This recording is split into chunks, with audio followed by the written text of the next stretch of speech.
नमस्कार, आप देख रहे हैं दिल्ली तक। मैं हूं आपके साथ अनुराधा तंवर।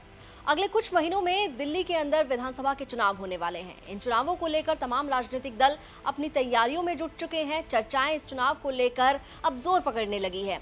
इस बीच एक सवाल ये उठता है कि आम आदमी पार्टी का सीएम चेहरा तो अरविंद केजरीवाल है, लेकिन भारतीय जनता पार्टी का सीएम चेहरा कौन होगा? कई नाम आए दिन सुनाई देते हैं कि बीजेपी इस नेता पर अपना दांव लगा सकती है। अभी हाल ही में पूर्व केंद्रीय मंत्री स्मृति ईरानी का एक इंटरव्यू सामने आया। उस इंटरव्यू में भी स्मृति ईरानी से बीजेपी का सीएम चेहरा बनने पर सवाल पूछा गया। तो आपको बताते हैं कि स्मृति ईरानी ने दिल्ली में बीजेपी का सीएम चेहरा बनने के सवाल पर क्या जवाब दिया। स्मृति ईरानी ने कहा, पिछले 10 साल में गली नुक्कड़ के चुनाव में मेरा ही नाम आता है। मेयर के चुनाव में, विधायक के चुनाव में, विधानसभा के चुनाव में, ऐसा कोई चुनाव नहीं है जहां मेरा नाम एक प्रत्याशी। संभवतः ऐसा होगा तो कैसा होगा? अब मैं पिंच ऑफ सॉल्ट के साथ लेती हूँ ये सब। अच्छा, यहाँ पर भी मेरा नाम है क्या? अब मेरा ऐसा हो गया है। देखिए, आपको अगर अपने देश की, प्रदेश की या समाज की सेवा करने का कोई मौका मिलता है तो ये एक प्रिविलेज है। 140 करोड़ के देश में कितने लोग हैं जो 3 बार संसद जा पाते हैं, 5 से 6 विभाग के मंत्री रह पाते हैं? तो ये एक प्रिविलेज है, चाहे कोई भी जिम्मेदारी मिले।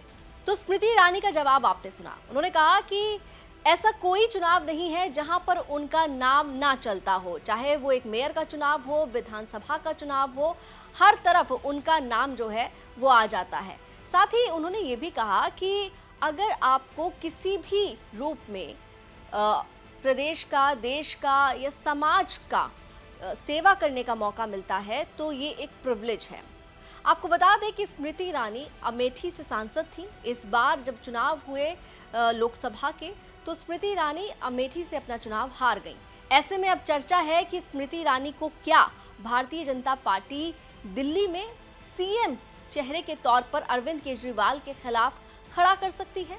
स्मृति ईरानी को लेकर कई तरह की चर्चाएं लगातार चलती रही हैं, लेकिन अब दिल्ली विधानसभा चुनाव जैसे जैसे करीब आ रहे हैं, वैसे वैसे एक बार फिर से ये सवाल जो है काफ़ी ज़्यादा चर्चा में है कि भारतीय जनता पार्टी की ओर से अरविंद केजरीवाल के खिलाफ सीएम प्रत्याशी के तौर पर किसका नाम सामने आता है। आपको बता दें कि चर्चा में तो बांसुरी स्वराज और मनोज तिवारी, इनका भी नाम सुनाई देता है, लेकिन किस पर मोहर लगेगी इसके लिए तो बीजेपी की ओर से जब फैसला लिया जाएगा तभी पता चलेगा। लेकिन स्मृति ईरानी ने क्या जवाब दिया है, खुद को बीजेपी की ओर से सीएम चेहरा अगर बनाया जाता है इस सवाल को लेकर, तो वो हमने आपको बताया। आपकी क्या राय है? अरविंद केजरीवाल के खिलाफ भारतीय जनता पार्टी को किसे अपना सीएम कैंडिडेट बनाना चाहिए? आप कमेंट में हमें बता सकते हैं। दिल्ली से जुड़ी हुई तमाम खबरों के लिए आप देखते रहिए दिल्ली तक।